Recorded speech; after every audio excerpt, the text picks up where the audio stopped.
Welcome to the Arclight Battery, your power source for all things Warcraft Rumble related. And in today's video, we're going to do something a little different. I just wanted to have a conversation about the state of PvP and Dragon Towers currently. So, for any of you who don't know, once you get to a certain ranking in PvP, somewhere around where I'm at, I know this is like a top-end problem, so it doesn't really apply to most people, but it can take upwards of an hour to find a game. Now, the reason it is that way is because when global launch happened, Blizzard decided to region lock all the different regions, it seems like. Because before global launch, I was able to play different people in my guild that are around the same rank that are from Australia or around China. We were running into Chinese people on the ladder, as well as other regions, and now there are only very specific people I can match against. I'm sure this will work itself out at some point eventually, but I don't know if it'll ever be in time for, well, for this season. I think it'll happen next season, which is kind of a shame.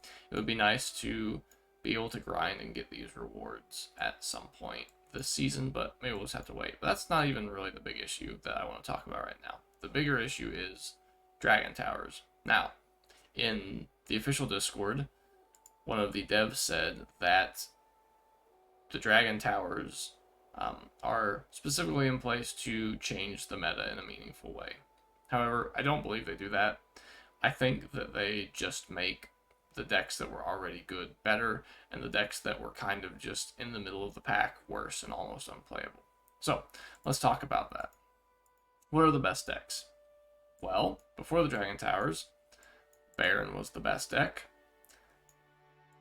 and people were running Jaina as well, with great success, at least on the high end of the ladder.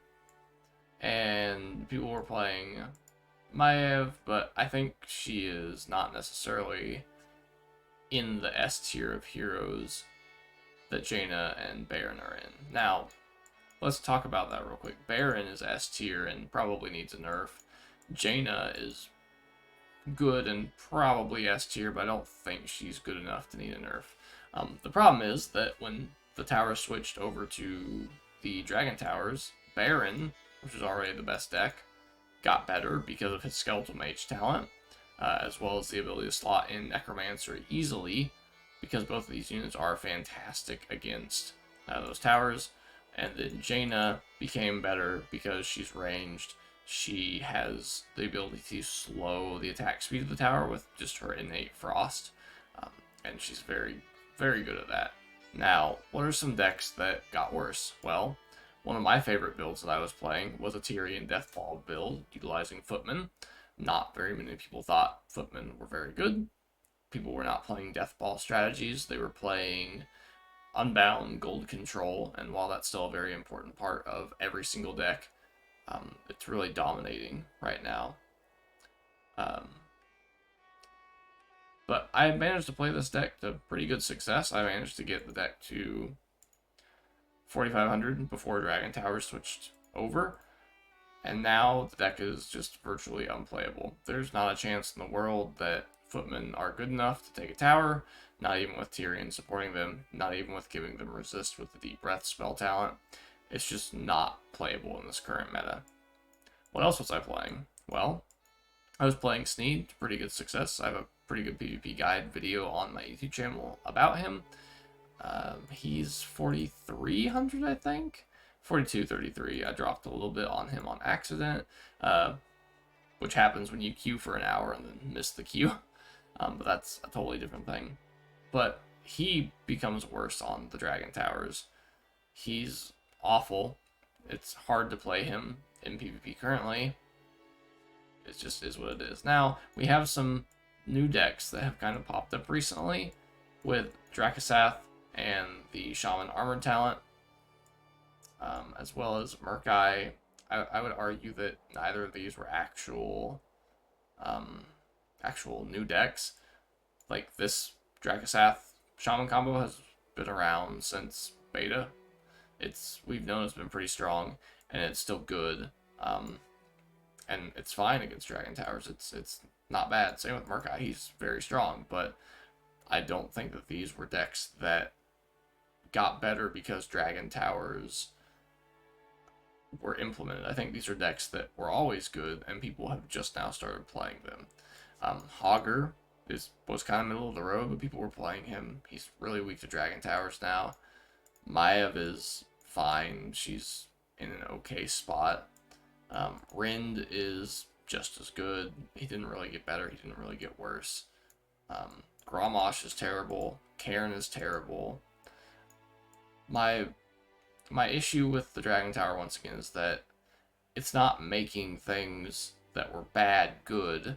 It's only making things that were mediocre worse. So it is changing up the meta, but not in a good way. So let's talk about some specific units, like Safe Pilot. This is ran in every single deck. It is the all-star of taking gold, on-demand support. But now, because of Dragon Towers and how their drop-off damage works, it's now probably the best tank in the game for tanking bases. It's solid. She lives for so long because of her range, and this is true of most units, but what I'm trying to reiterate here is that this already really good unit, probably overpowered unit, is now better somehow. And then all of your melee units and squad units really just get worse to the towers, even though they weren't very good to begin with.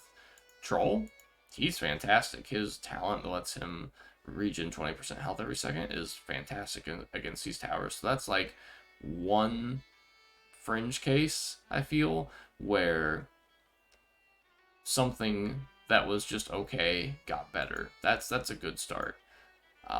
Necromancer was already good, got better. Griffin with the +3 range talent was already fantastic. It just got better. Quillbore, amazing. He was amazing before. He was so good, and he's just better now.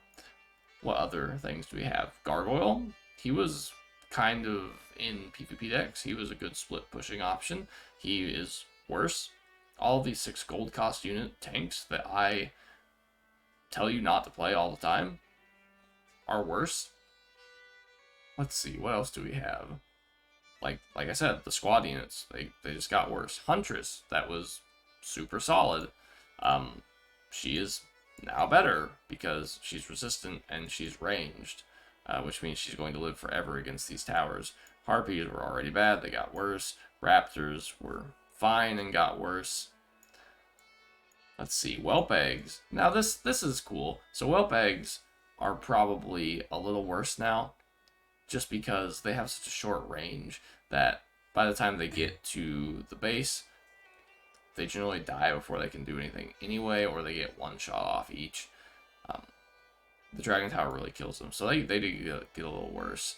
But like Warsong Raider was such a decent unit, decent, middle of the road, not great, not amazing, but now she's just bad. You can't really play her. Stonehoof Tauren was such a good unit, and it's not great anymore either. But we have all these things that were super strong, like Huntress and Quillbore and Griffin Rider and Safe Pilot, that are all just getting better. So I would love to know your thoughts and opinions on this, because currently I don't think Dragon Towers are doing what they are intended to do. Once again, that's just my opinion, but let me know in the comments below what you think about Dragon Towers, how you're finding the PvP change, and if you're ready for, I believe, 4 weeks of it? Let's see. Yeah, so modifiers change in 1 day and 21 hours, and then I believe it's a week in between. So a week there, a week there, a week there, yeah. So like 3 weeks. So, you know, we're stuck with them, but maybe this feedback can help Blizzard. I just wish that the towers did something to make worse units better, or the map changed to make worse units better. I don't think Dragon Towers are really hitting that mark currently, but who knows? Let me know what you think, once again, in the comments. Thank you for watching. If you enjoyed the content today, I know it's just kind of a conversation, but please subscribe, like the channel or the video, and maybe share the video with a friend. It means the world, and I appreciate every single one of you guys being here. So, until next time, take care.